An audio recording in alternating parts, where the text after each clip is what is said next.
Hello and welcome. I'm Emma. And I'm Max. Today we're talking about something we know is a big challenge for many English learners, the fear of speaking English. That's right, Max. I think a lot of people worrying about making mistakes or being judged when they speak English.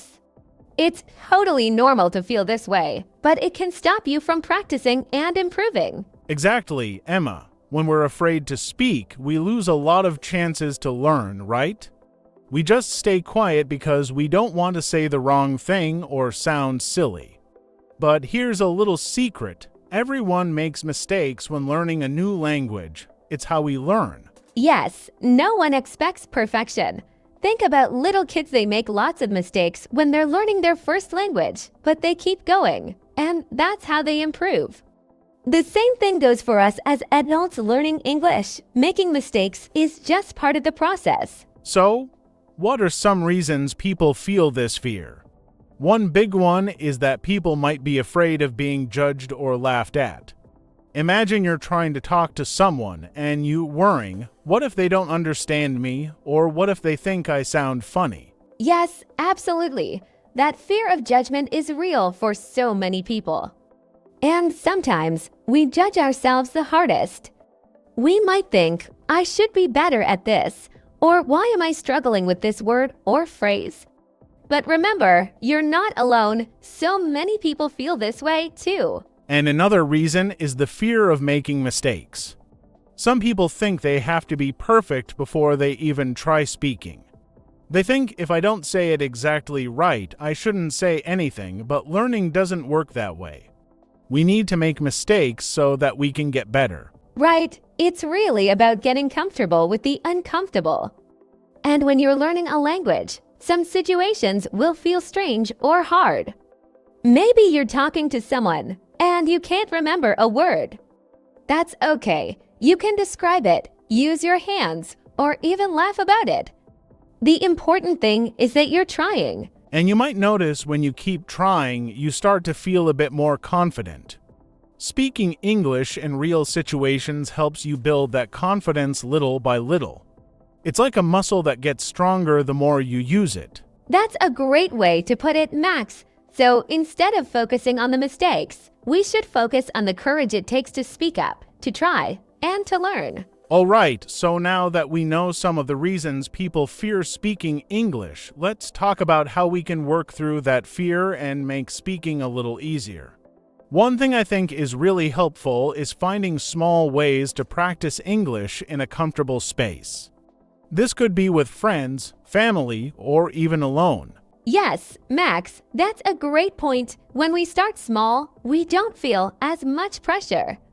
Think about it this way: if you're just saying a few sentences or trying to speak English at home by yourself, you're allowing yourself to get used to the sounds of English without any stress. And then, when you feel a bit more comfortable, you can try speaking with someone else. Exactly, Emma. Some people start by talking to themselves. This might sound funny, but it really helps. Just simple things like describing what you're doing, like I'm making coffee or I'm putting on my shoes. This helps you think in English, and no one is there to judge you, so you can really focus on getting used to the language. And I think another good way to get comfortable is to record yourself speaking. I know it can feel strange to hear your own voice, but recording is a fantastic way to practice and listen to how you sound. You can even play it back and think about areas where you might want to improve. And remember, it's not about being perfect, it's about noticing your progress. Yes, that's a great tip. Emma, you could even pretend you're having a conversation with someone and record it. For example, pretend you're ordering food at a restaurant or introducing yourself to someone new. It's a great way to practice different situations. And another idea, try using English when you're doing everyday activities. For example, if you're cooking, think about the ingredients and steps in English. Say things like, I need to chop the onions, or I'm boiling water. It helps build your vocabulary for real-life situations, and you can do it while you're doing something you enjoy. Or, how about this? You could make a list of English phrases you might use in daily life and try to use them throughout the day. You don't have to say them out loud every time, but it helps you start forming thoughts in English. Like, if you're getting ready for work, think, what time do I need to leave, or where are my keys? I love that, Max. It's like you're training your mind to think in English, bit by bit. And when you start thinking in English, speaking feels a little more natural. Another good way to practice is to watch movies or shows in English and try to repeat some of the sentences you hear. You don't have to get every word right, just focus on the rhythm and the flow. Yes, movies and shows can help a lot. You can even watch something you've seen before in your own language, but switch it to English. That way, you already know the story, so you can focus on how people are talking. And if you repeat some sentences, it helps with pronunciation, too. You start to sound more natural. And if you like music, try singing along to English songs. It's a fun way to practice pronunciation and get comfortable with the sounds. Plus, it's easier to remember words when they're in a song. Music makes learning feel enjoyable, which can reduce that feeling of fear. Absolutely, Emma, and all these small practices build up over time. You don't have to suddenly be perfect at speaking. Each little step adds to your confidence. Even saying hello to someone in English, like a shop assistant or a neighbor, can be a step forward. And when you do these small things, you start to realize that speaking English isn't so scary after all. It's just about getting into the habit.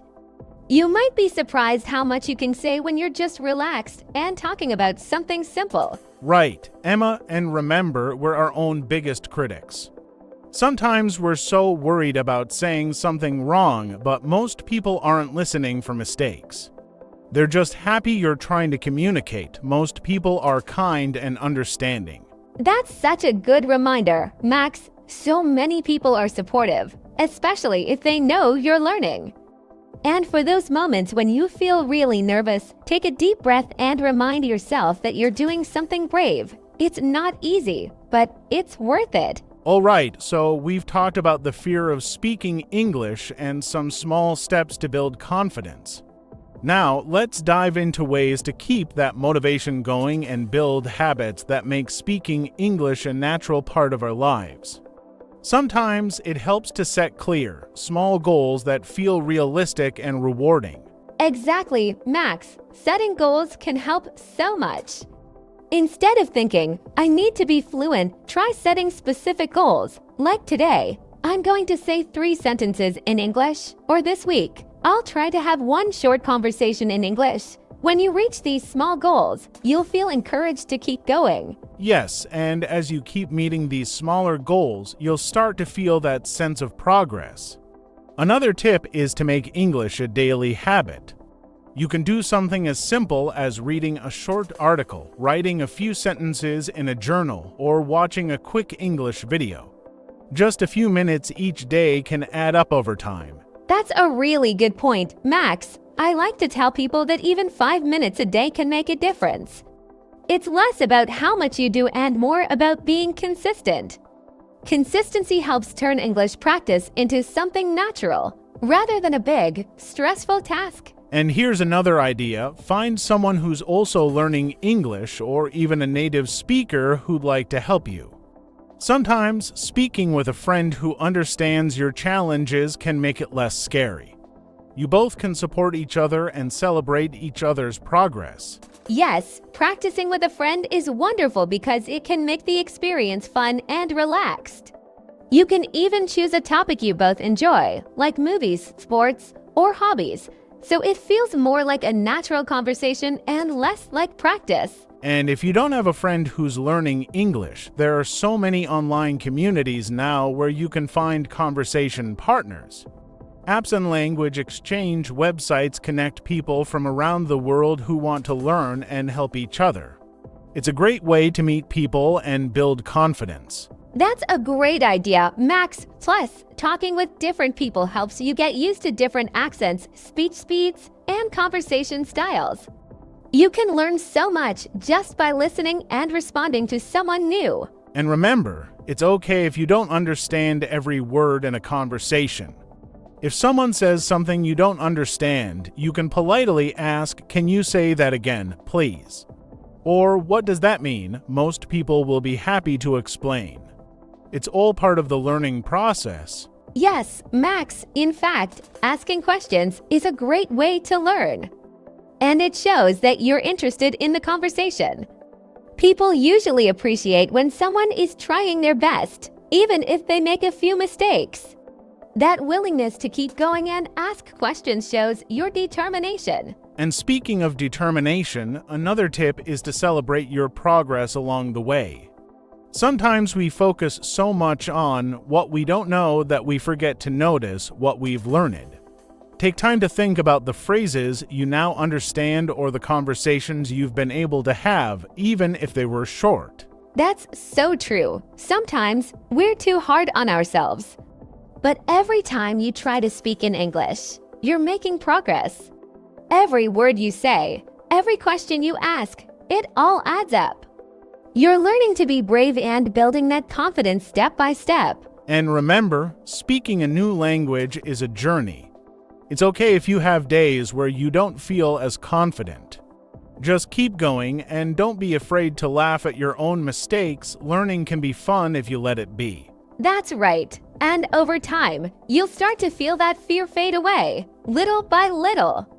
You'll start to focus more on what you can say rather than what you can't. And the more you practice, the more natural it will feel. It might be challenging, but it's so rewarding. And for everyone listening, remember that learning English isn't about perfection, it's about progress. It's about building connections, understanding new cultures, and opening up new opportunities. So don't let fear hold you back. Keep going and be proud of every step you take. Absolutely. We're so proud of you for even listening to this podcast and thinking about ways to overcome your fears. Just by doing that, you're already making a huge step forward. Remember, every little bit of practice, every effort, counts toward your goal. Thank you all so much for joining us today. We hope these tips help you feel more confident in speaking English. Keep practicing, keep challenging yourself, and most importantly, keep having fun with it. Yes, thank you. And don't forget to subscribe to our channel if you found this helpful. Share it with your friends or family who are also learning English. We're here to help you on your journey, so let's keep learning together. Goodbye and keep practicing with confidence. You're doing great and we're cheering for you. Take care and see you in the next episode.